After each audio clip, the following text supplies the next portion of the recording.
पेट बहुत ज़्यादा बड़ा हुआ है, यहाँ पे टायर्स बन गए हैं, तो उसके लिए मेरे पास आपके लिए एक सलूशन है। बग़ैर आपके घुटनों पे वज़न डाले हुए आराम से आप बैठ के कर सकते हैं, अपने बेड पे भी कर सकते हैं। ज़मीन पे करेंगे तो और ज़्यादा इफ़ेक्टिव होगा। इस तरह से देखिएगा, अपने पाँव खोलिएगा,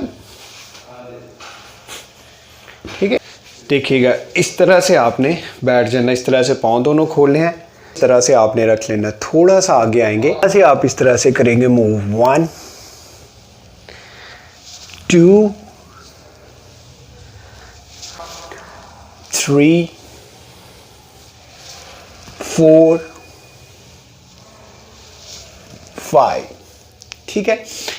आप इसके 5 से 10 दफ़ा इसको राइट साइड पे यानी कि क्लॉकवाइज, और 5 से 10 दफ़ा एंटी क्लॉकवाइज आप इसको इस तरह से करेंगे।